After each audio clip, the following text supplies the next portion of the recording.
ॐ अज्ञानतिमिरान्धस्य ज्ञानाञ्जनशलाकया चक्षुरुन्मीलितं येन तस्मै श्रीगुरवे नमः।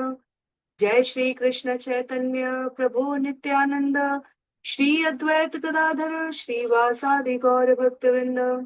हरे कृष्ण कृष्ण कृष्ण हरे हरे, हरे राम राम राम हरे हरे। हरे कृष्ण कृष्ण कृष्ण हरे हरे, हरे राम राम राम हरे हरे। हरे कृष्णा, जय श्री राम। सभी भक्तों को सादर प्रणाम। हम सभी यहाँ पर श्री वाल्मीकि रामायण सत्र 7 आरंभ करने जा रहे हैं, जहाँ पूर्ण पुरुषोत्तम भगवान की त्रेता युग की लीला का उल्लेख महर्षि वाल्मीकि द्वारा देवर्षि नारद के निर्देशों पर किया गया है। बहुत ही संक्षिप्त पुनरावृत्ति सत्र संख्या 6 की, जहां हमने बालकांड सर्ग 1 अध्याय 1 रामायण सार के श्लोक संख्या 41 से 55 तक का श्रवण और पठन किया। उसमें कथा आती है भगवान श्री राम के द्वारा शूर्पणखा के विरूपित करने की, जिसके उपरांत शूर्पणखा रावण को, जिसका शाब्दिक अर्थ दिया गया है जिसके आने मात्र से लोगों में भय का, रुदन का, कंपन का वातावरण उपलब्ध हो जाए, वो रावण मारीच के साथ भगवान से बदला लेने के लिए, युद्ध करने के लिए, उनको क्रोधित करने के लिए माता सीता के, जानकी के हरण की योजना बनाता है। मारीच के द्वारा मना किए जाने के उपरांत भी खरदूषण और त्रिशरा का उद्धार कर चुके हैं भगवान, और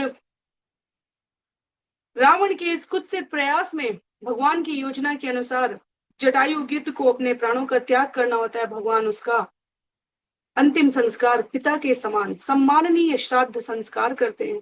आगे मार्ग में कबंध की कथा आती है। कबंध का उद्धार किया है। कबंध ने स्वर्ग जाते समय भगवान को माता शबरी के द्वार पर जाने की प्रेरणा दी है, निवेदन किया है। माता शबरी जिन्होंने भगवान के दासों के दास के रूप में सेवा की है, भगवान के भक्तों की भक्त बनकर सेवा की है। और जहां हमने विषय समाप्त किया था वहां यही कथन था कि भगवान कहते हैं अर्जुन से कि जो मेरे भक्तों का भक्त है वो मेरा विशेष कृपा पात्र हो जाता है। मम मद भक्तेषु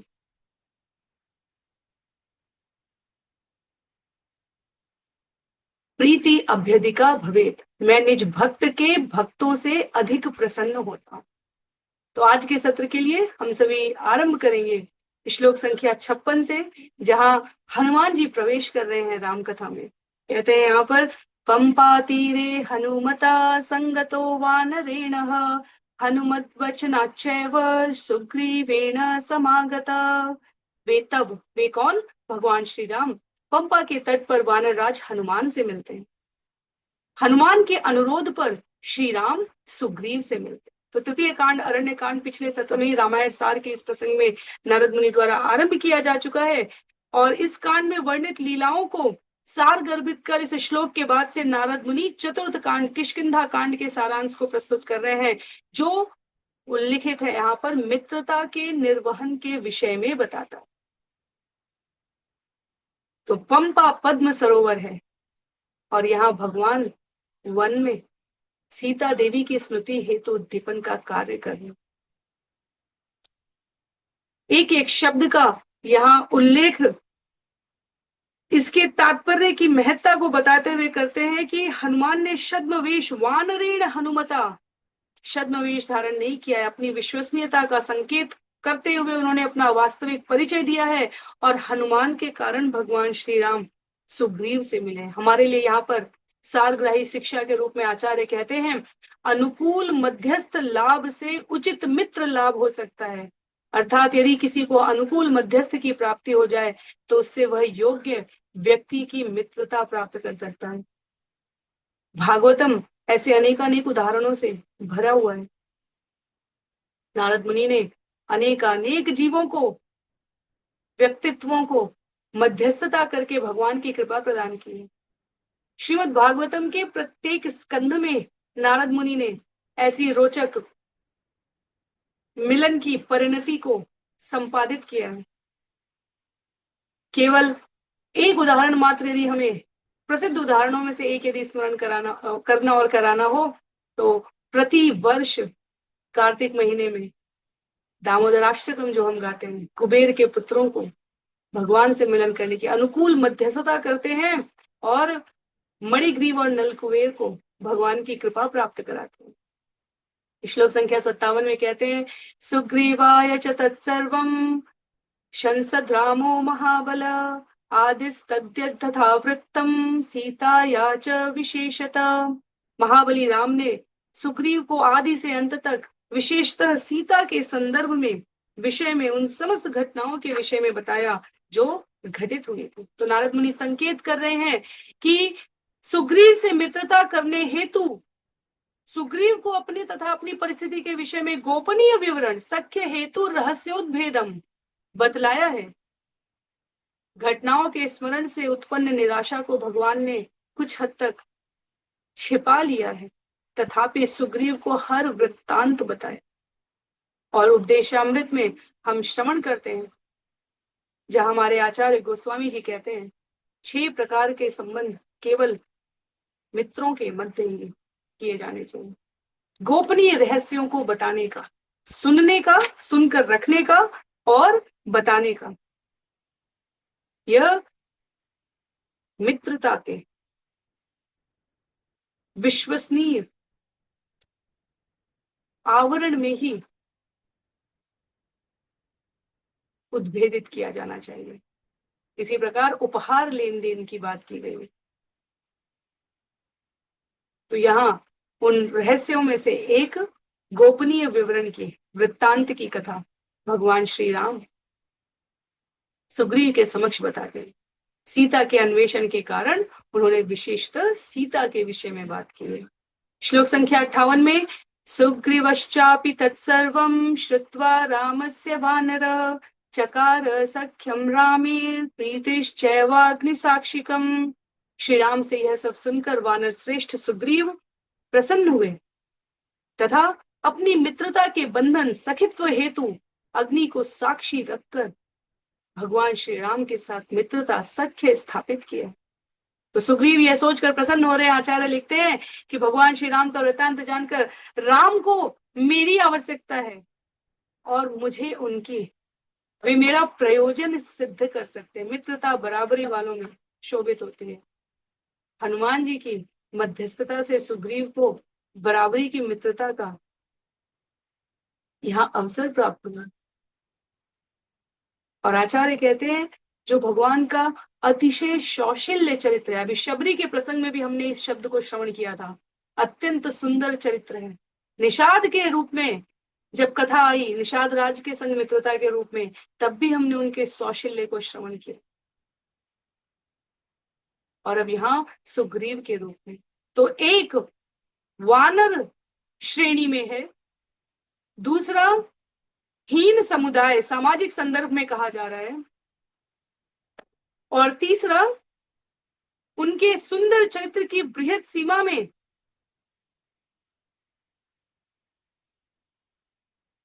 स्त्री को किस प्रकार से आदर सज्जित और सुशोभित करना है उसको दर्शा रहा है। इसलिए मर्यादा पुरुषोत्तम कहे गए भगवान श्री राम।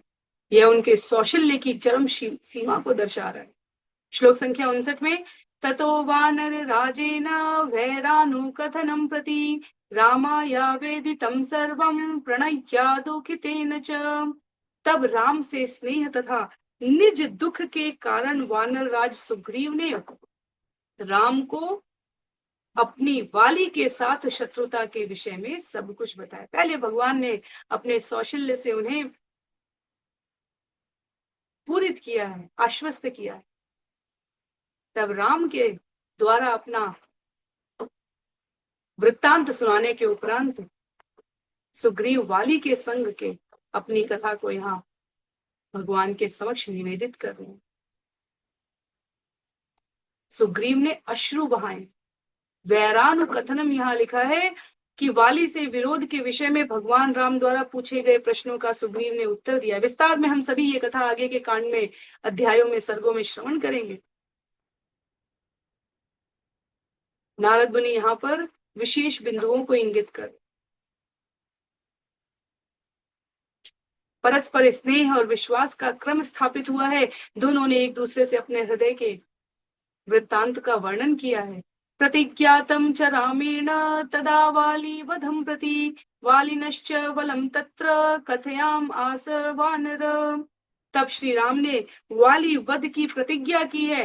तत्पश्चात ऋष्यमुख पर्वत पर वानर सुग्रीव ने वाली के बल का वर्णन किया है, क्योंकि प्रतिपक्ष का, शत्रु पक्ष का प्रतिघात करने वाले का सामर्थ्य कितना है यह जानना आवश्यक है। सुग्रीव वाली के बल का वर्णन करते हुए क्या कह रहे हैं यहाँ पर?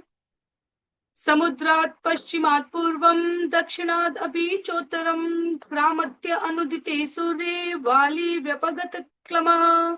वाली पश्चिम सागर से पूर्व सागर तथा दक्षिण सागर से उत्तर सागर तक बिना थके सूर्योदय से पूर्व पार कर लेता। ये सागरों का क्रम, यह किष्किंधा कांड की कथा है, इसलिए यहाँ रामायण 4.11.4 में हम इसे वृत्तांत में श्रवण करेंगे। ये सभी श्लोक उद्धरण बीच बीच में आचार्यों ने तात्पर्य में हमें ये सुनिश्चित करने के लिए, आश्वस्त करने के लिए प्रस्तुत किए हैं कि हम वाल्मीकि रामायण आरंभ कर रहे हैं, बाल कांड आरंभ कर रहे हैं, अध्याय 1 श्रवण कर रहे हैं, और अध्याय 1 का नाम ही रामायण सार है, क्योंकि नारद मुनि संक्षिप्त में सब प्रस्तुत कर दे रहे हैं। और उत्सुकता और रुचि और विस्तार में जानने की जिज्ञासा जीवों में वर्धित करने के लिए, तो इसलिए आचार्य बीच बीच में इन श्लोकों को दे रहे हैं।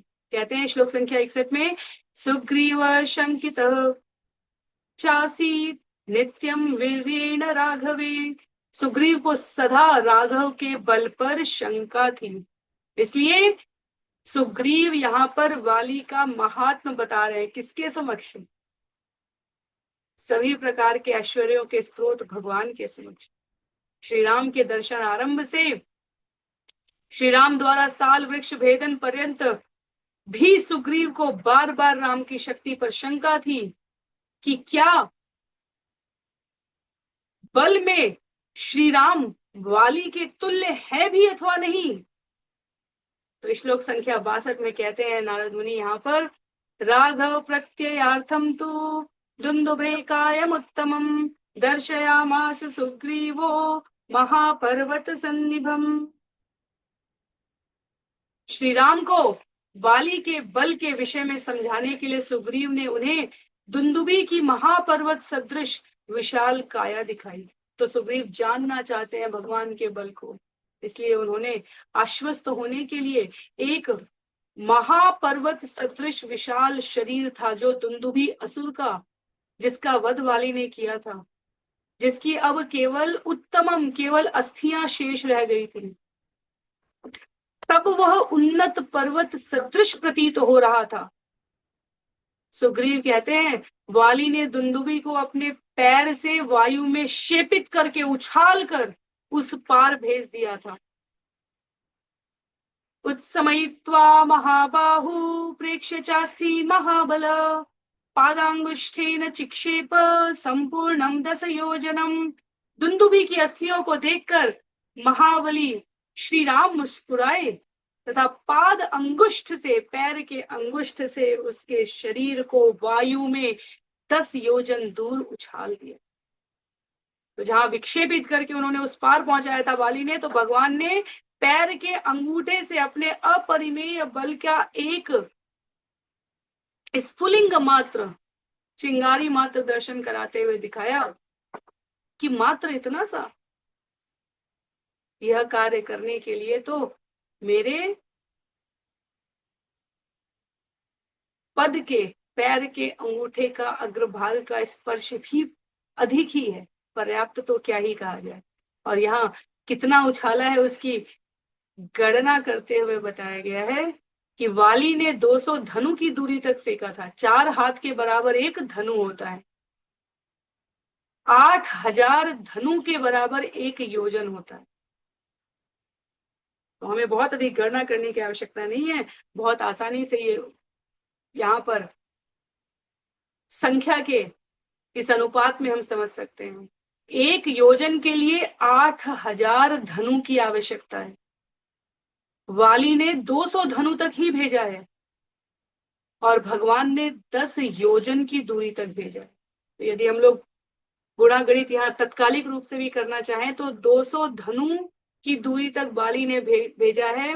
भगवान 8,000 धनु गुणे 10, 80,000 धनु के बराबर, क्योंकि 10 योजन की बात की जा रही है, 8,000 से 80,000 धनु फेंक रहे हैं। तो कई हजार गुना अधिक भगवान ने फेंक कर सुग्रीव को आश्वस्त करने का प्रयास किया। श्लोक संख्या 64 में कहते हैं आगे, विवेद च पुनः सालान सप्तैकेन महेशुना गिरिम रसातलम चैव जनयत प्रत्ययम तदा। इसके अतिरिक्त एक ही महाबाण से श्री राम ने 7 साल वृक्ष को, समीपस्थ पर्वत तथा रसातल को भेज दिया, और इस प्रकार उन्होंने अपने ऊपर विश्वास उत्पन्न कराया। तो सुग्रीव का तर्क था यहाँ पर कि दीर्घ काल तक दुंदुभी से युद्ध के कारण वाली थक चुका है और उसने शारीरिक द्रव्यों से भरे आर्द्र शरीर को पैर से वायु में उछाला है। राम स्वस्थ हैं और उन्हें शारीरिक द्रव्यों से शुष्क शरीर को उछालना पड़ा। तो कहने का आशय यह है कि 200 धनु तक फेंका था भगवान ने, यहाँ पर 80,000 धनु फेंका है, 10 योजन फेंका है। और सुग्रीव कहते हैं क्योंकि बाली थक गया था और शरीर जीवित था जब दुंदुभी का, तो वह रक्त मज्जा से युक्त था, आर्द्र अर्थात भरा हुआ था, गीला था, उसमें चेतना थी, तो उसके साथ युद्ध करना अति श्रमशाली रहा। और भगवान क्या कर रहे हैं, शुष्क केवल अस्थियां बाकी हैं, इसलिए इतने दूर तक उछाल दिए। सुग्रीव अभी भी आश्वस्त नहीं था, तो उसको आश्वस्त करने के लिए भगवान ने 7 साल वृक्षों को क्या किया, उन्होंने अधर लोकों में, नीचे के लोकों में, धरती के 6ठा लोक है रसातल, और वहां तक भेजा है। क्या, तथा प्रीत मनास्तेन विश्वसहस महाकपि किष्किंधाम राम सहितो जगाम च गुहाम तदा। तत्पश्चात महाकपि सुग्रीव श्री राम के कार्य से मन ही मन प्रसन्न हुए हैं तथा उनके प्रति आश्वस्त विश्वस्त हुए हैं। इस समय वे पुनः श्री राम के साथ गुफा सदृश नगरी किष्किंधा में गए। तो श्री राम की इन अति मानवीय गतिविधियों को देखकर सुग्रीव को थोड़ी संतुष्टि हुई, थोड़ा विश्वास हुआ कि मैं शीघ्र ही संभव है कि अपना राज्य प्राप्त कर लूंगा। उन्हें विश्वास होने लगा कि भगवान राम अवश्य ही वाली वध में समर्थ हैं। और आचार्य कहते हैं श्री नारद मुनि सुग्रीव को महाकवि कहकर संबोधित कर रहे हैं, क्योंकि सुग्रीव स्वयं को पहले ही वानरों का राजा मान गया। किष्किंधा नगरी जो पर्वत के मध्य में गुफा की भांति स्थित थी, दोनों ने वहां पर अब गमन करने का विचार किया। श्लोक संख्या 66 में, ततो अगर्जयत हरिवर सुग्रीवो हेम पिंगला तेन नादेन महता निर्जगाम हरीश्वर। किष्किंधा पहुंचकर स्वर्ण वत्पिंग वर्ण, स्वर्ण एवं ललित भूरे रंग के वानर श्रेष्ठ सुग्रीव ने गर्जना की। उस महान नाद को सुनकर वानर सम्राट बाली उसका सामना करने के लिए बाहर आते हैं। सुग्रीव यहाँ पर हरिवर कहे गए हैं। ये एक प्रकार से व्यंग है, क्योंकि उन्होंने स्वयं को, इसलिए नारद मुनि ने पिछले श्लोक में ही कहा, उन्होंने स्वयं को क्या मान लिया था, वानरों का राजा। अपने बारे में उन्होंने इसी प्रकार सोचा, और जब उन्होंने वाली को पुकारा है, तब उस महान नाद को सुनकर वाली के बाहर आने पर सुग्रीव पहले ही विवर्ण हो रहे थे। तो यहाँ रंगों का जो ये संयोजन प्रस्तुत किया जा रहा है, ये विभिन्न वायु भावों को दर्शाता है। हर्ष में पीत वर्ण का भाव उड़ चुका है। वैसे तो कविवर, हरिवर स्वर्ण और ललित भूरे वर्ण के हैं, पर वाली की गर्जना से उनके भीतर अब रंग विवर्ण हो चुका है, उच्छेदित हो गया है। भय भी है, शंका भी है, हर्ष भी है, और सबका यहाँ सम्मिश्रण है। श्लोक संख्या 67 में कहते हैं, अनुमान्य तदाताराम सुग्रीवेण समागत निजघान च तत्रैनम शरणे की न राघव। बाहर आते समय तारक को सांत्वना देकर वाली युद्ध में सुग्रीव का सामना करने आते हैं। राघव ने तब उस स्थान पर एक ही तीर से वाली का वध कर दिया। तो ये कथा हम सबको विदित है कि पहली बार में सुग्रीव मार खाकर वापस आते हैं, और भगवान ने वहां पर बताया था कि ऐसा क्यों हुआ। ऐसा इसलिए हुआ क्योंकि तुम दोनों का रंग, तुम दोनों का शारीरिक हाव भाव सब एक जैसा लगता है। पहली बार में सुग्रीव मार खाकर वापस गए थे, और जब वो दूसरी बार इस प्रकार आए हैं तो तारा ने वाली को रोका है कि अंगद से ज्ञात हुआ है सुग्रीव को श्री राम की सहायता प्राप्त है। आपसे पराजित होने के बाद भी वह पुनः लौट कर आया है, निश्चित रूप से उसके पास अधिक योजनाएं हैं, अधिक सामर्थ्य है। पर बाली ने तारा को सांत्वना दी थी कि धार्मिक अग्रेसर बाली भी जानता ही नहीं, मानता भी था कि भगवान महान कुल में जन्मे, धर्म की सूक्ष्मताओं के विषय के ज्ञाता हैं। फिर मैंने उनका क्या बिगाड़ा है कि वो मेरा वध करेंगे। तब भी उसे यह था कि यदि भगवान सामने से आकर वार करेंगे तो अपने वर के अनुसार आधा बल तो उसे यूं ही प्राप्त हो जाएगा, तो उसका वध करना और भी असंभव था। इसलिए भगवान ने एक ही बाण से वाली का वध किया था, दूसरे बाण का प्रयोग नहीं किया, क्योंकि उसके लिए उल्लेख है कि उन्हें सामने आना हो। तो एक अलग विषय है, हम सभी विस्तार में इसे आगे श्रवण करेंगे किष्किंधा कांड में।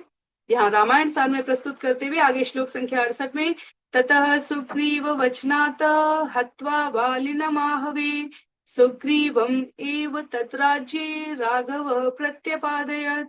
तब सुग्रीव के वचनों को सुनकर राघव ने सुग्रीव के साथ युद्ध कर रहे वाली का युद्ध के समय वध कर दिया, तथा उन्होंने सुग्रीव को वाली के राज्य का एकमात्र राजा बनाकर सिंहासनारूढ़ कर दिया। तो ये कथा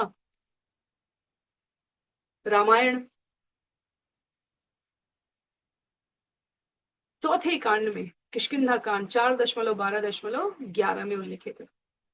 तदुपरांत श्लोक संख्या 69 में, स च सर्वान् समानीय वानरान् वानरर्षभ दिशः प्रस्थाप्यामास दिक्चक्षुः अर्जुन कात्मक्षाम्। स च सर्वान् समानीय वानरान् वानरर्षभ दिशः प्रस्थाप्यामास दिक्षु जनक आत्मजाम।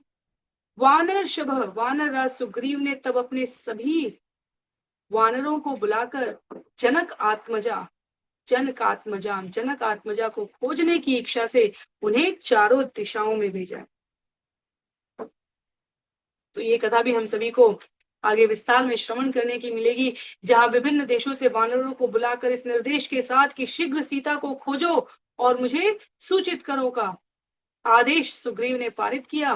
ततो गृधस्य वचनात् संपाते हनुमान बली शत योजन विस्तीर्णम पुप्लुवे लवणार्णवम। तब गिद्धराज संपाति के निर्देश पर बली बलशाली वानर हनुमान ने शत योजन विस्तृत लवण अर्णव, खारे सागर को, लवण यहाँ पर खारा, अर्णव सागर के पार जाकर छलांग लगाई है। तो पंचम कांड यहाँ पर सुंदर कांड का सारांश प्रस्तुत हो रहा है। हम सभी श्लोक संख्या 70 पर हैं। बालकांड अध्याय 1 सर्ग 1 रामायण सार में करीब 97 श्लोक है इस अध्याय में। श्लोक संख्या 70 में कहते हैं, हनुमान ने शत योजन विस्तृत लवण अर्णव पर छलांग लगाई है। सुंदर कांड आरंभ हो रहा है।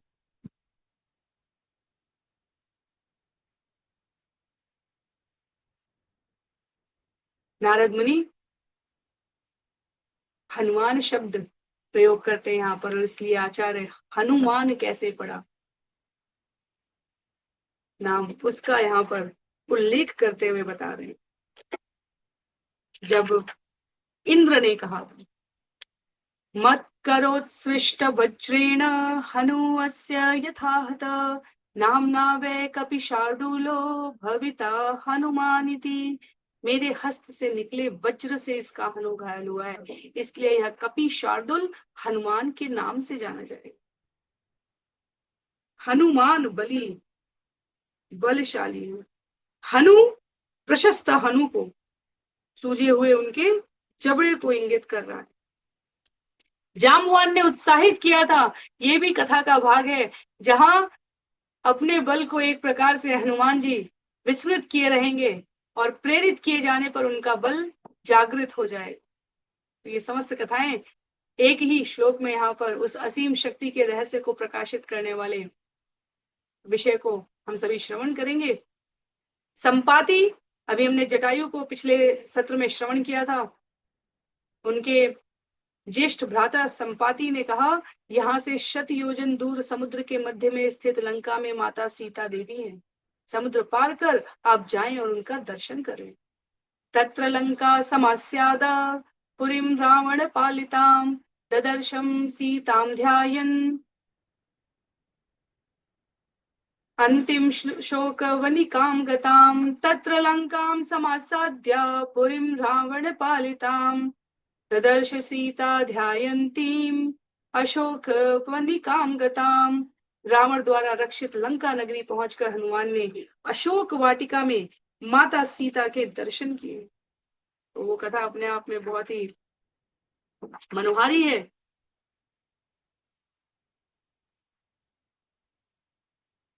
जिसके लिए पूरा एक कांड, पंचम कांड रामायण का सुंदर कांड वाल्मीकि मुनि द्वारा लिखा गया। रामचरितमानस में भी सुंदर कांड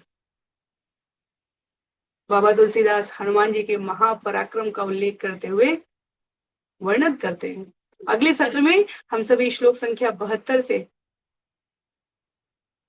आगे को श्रवण करने का प्रयास करेंगे।